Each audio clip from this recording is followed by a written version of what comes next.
Hello friends, तो ITI के जितने भी छात्र हैं मैं आपको सबसे पहले बता दूं कि आपके लिए जो है क्लास स्टार्ट कर दिया गया है। और क्लास में सिर्फ ऐसे प्रश्नों को लाया जाता है जो आईटीआई लेवल का प्रश्न होता है, जो आईटीआई के एग्जाम में पूछता है। ठीक है, तो चलिए हम लोग ज़्यादा समय वेस्ट नहीं करते, फिर डायरेक्ट हम लोग प्रश्न पे आते हैं। ठीक है, तो चलिए सारे प्रश्नों को आपको याद कर लेना है। ठीक है, पहला क्वेश्चन आज का क्या है, ध्यान से पढ़िएगा। पहला क्वेश्चन है कि भारत का राष्ट्रीय चिन्ह कहाँ से लिया गया है। क्या कहता है क्वेश्चन कि भारत का राष्ट्रीय चिन्ह कहाँ से लिया गया है। सारनाथ स्थित अशोक के सिंह स्तंभ से, दिल्ली स्थित अशोक स्तंभ से, इलाहाबाद स्थित अशोक स्तंभ से, पटना स्थित चंद्रगुप्त मौर्य के महल से। भारत का जो राष्ट्रीय चिन्ह होता है कहाँ से लिया गया है, याद रखिएगा, सारनाथ स्थित अशोक के सिंह स्तंभ से लिया गया है। ठीक है, चलिए हम लोग अगले प्रश्न की ओर बढ़ते हैं। सारे प्रश्नों को याद कर लीजिएगा। ठीक है, अगला क्वेश्चन क्या कहता है, ध्यान से देखिए। भारतीय राष्ट्रीय ध्वज में तिलियों की कुल संख्या कितनी है। भारतीय राष्ट्रीय ध्वज में तिलियों की कुल संख्या कितनी है, 18, 22, 23 या फिर 24। सही जवाब क्या होगा, याद रखिएगा फ्रेंड्स, टोटल जो है 24 हो जाएगा यहाँ पे। ठीक है, आगे बढ़ते हैं हम लोग, 24 है, आगे बढ़ते हैं। अगला क्वेश्चन क्या कहता है, ध्यान से देखिएगा कि भारतीय राष्ट्रीय ध्वज की लंबाई और चौड़ाई का अनुपात बताइए। भारतीय राष्ट्रीय ध्वज की लंबाई चौड़ाई का अनुपात क्या होगा, 2:3, 3:2 या फिर 4:3, क्या होगा सही जवाब। सही जवाब हो जाए फ्रेंड्स 3:2 होता है। ठीक है, राष्ट्रीय ध्वज की लंबाई और चौड़ाई का अनुपात। ठीक है, आगे चलते हैं हम लोग। ठीक है, इसको थोड़ा सा मिला लेते हैं। ठीक है, सारे प्रश्नों को फ्रेंड्स याद कर लीजिएगा, बहुत ही इंपॉर्टेंट क्वेश्चन है आपके एग्जाम के लिए। ठीक है, आगे बढ़ते हैं।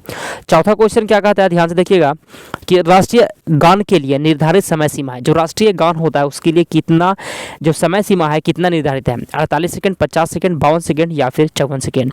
राष्ट्रीय गान के लिए याद रखिएगा ऑप्शन नंबर सी हो जाएगा 52 सेकंड। ठीक है, कितना 52 सेकंड होता है फ्रेंड्स, याद रखिएगा। आगे चलते हैं। राष्ट्रीय गान के रचयिता कौन है। बंकिम चंद्र चटर्जी, रविंद्रनाथ टैगोर, श्यामलाल गुप्त प्रसाद या फिर रामधारी सिंह दिनकर। राष्ट्रीय गान के रचयिता कौन है, सही जवाब हो जाए friends option number B, Rabindranath Tagore हैं। ठीक है, आगे बढ़ते हैं। अगला क्वेश्चन है कि राष्ट्रीय गीत बंकिम चंद्र चटर्जी के किस उपन्यास से लिया गया है। जो राष्ट्रीय गीत है वो किस उपन्यास से लिया गया है, गणदेवता, आनंदमठ, श्रीकांत या फिर उपरोक्त में से कोई नहीं। छठा का फ्रेंड्स ऑप्शन नंबर बी हो जाएगा सही जवाब, आनंदमठ, याद रखिएगा। आगे बढ़ते हैं हम लोग। ठीक है, सारे प्रश्न फ्रेंड्स इंपॉर्टेंट है। 7वां नंबर क्वेश्चन को ध्यान से पढ़िए फ्रेंड्स। वंदे मातरम को राष्ट्रीय गीत के रूप में किस तिथि को स्वीकार किया गया। वंदे जो मातरम होता है, वंदे मातरम, इसको राष्ट्रीय गीत के रूप में कब स्वीकार किया गया। ऑप्शन आपके सामने फ्रेंड्स दिया गया है। सही जवाब क्या होगा, 15 अगस्त 1947, 26 नवंबर 1949, 26 जनवरी 1950 या फिर 2 अक्टूबर 1950। सही जवाब हो जाए ऑप्शन नंबर सी, 26 जनवरी 1950 को। ठीक है, आगे बढ़ते हैं। अगला क्वेश्चन है कि राष्ट्रीय पंचांग के रूप में शक संवत को किस तिथि से मनाया गया है। शक संवत को किस तिथि से अपनाया गया है, याद रखिए ऑप्शन नंबर सी हो जाएगा 22 मार्च 1957 से। आगे बढ़ते हैं। अगला क्वेश्चन है कि निम्न में से कौन युग्म जो है सुमेलित नहीं है। इनमें से कौन सा युग्म जो है वो सही मतलब सुमेलित नहीं है। राष्ट्रीय खेल हॉकी, राष्ट्रीय पक्षी मोर, राष्ट्रीय पशु शेर, राष्ट्रीय वृक्ष अशोक। सही जवाब है फ्रेंड्स ऑप्शन नंबर डी, राष्ट्रीय वृक्ष जो मोर अशोक। ठीक है, आगे बढ़ते हैं। राष्ट्रीय युवा दिवस किस तिथि को मनाया जाता है। मोस्ट इंपॉर्टेंट क्वेश्चन है कि राष्ट्रीय युवा दिवस किस तिथि को मनाया जाता है। 5 जनवरी, 12 जनवरी, 26 जनवरी या फिर 22 मार्च। सही जवाब हो जाए फ्रेंड्स ऑप्शन नंबर बी, 12 जनवरी को मनाया जाता है राष्ट्रीय युवा दिवस। ठीक है, याद रखिएगा। आगे बढ़ते हैं। अंतर्राष्ट्रीय महिला दिवस कब मनाया जाता है। अंतर्राष्ट्रीय महिला दिवस कब मनाया जाता है, सही जवाब क्या होगा, 8 मार्च, 11 मार्च, 5 जून, 10 दिसंबर।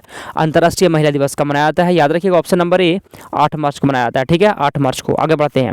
अगला क्वेश्चन है कि राष्ट्रीय प्रौद्योगिकी दिवस कब मनाया जाता है। राष्ट्रीय प्रौद्योगिकी दिवस कब मनाया जाता है, 14 जनवरी, 28 फरवरी, 11 मई, 13 मई।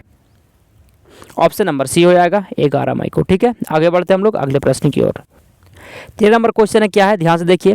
विश्व श्रमिक दिवस कब मनाया जाता है। विश्व श्रमिक दिवस 31 मार्च, 1 अप्रैल, 12 अप्रैल, 1 मई को। विश्व श्रमिक दिवस कब मनाया जाता है, सही जवाब हो जाए ऑप्शन नंबर डी, 1 मई को। ठीक है, 1 मई को विश्व श्रमिक दिवस मनाया जाता है। आगे बढ़ते हैं। अगला क्वेश्चन है कि विश्व जनसंख्या दिवस किस तिथि को मनाया जाता है? मोस्ट इंपॉर्टेंट क्वेश्चन है फ्रेंड्स, बिल्कुल इसी तरह का क्वेश्चन आता है, ठीक है। ज़्यादा हार्ड लेवल का प्रश्न को मत पढ़ लीजिएगा, कोई फायदा नहीं होगा फ्रेंड्स, ठीक है।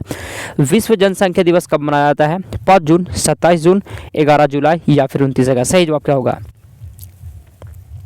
साइंस 11 जुलाई, ठीक है। 11 जुलाई को विश्व जनसंख्या दिवस मनाया जाता है, ठीक है। आगे बढ़ते हैं।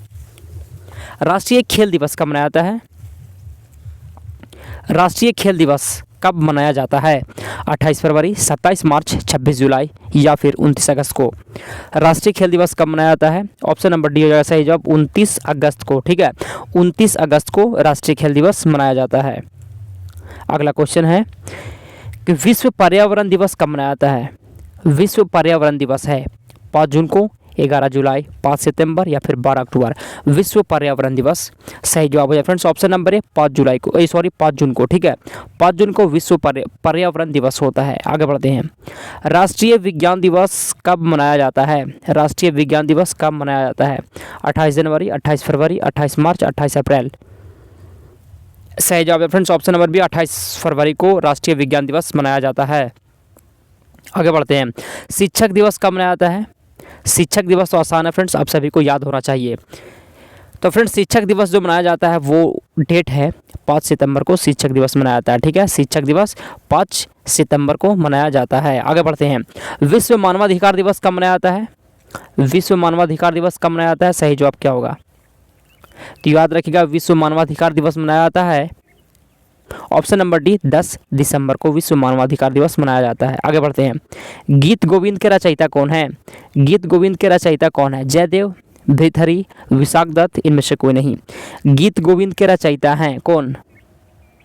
20 का फ्रेंड्स ऑप्शन नंबर ए हो जाएगा, जयदेव है। गीत गोविंद के रचयिता कौन है? जयदेव है, ठीक है फ्रेंड्स।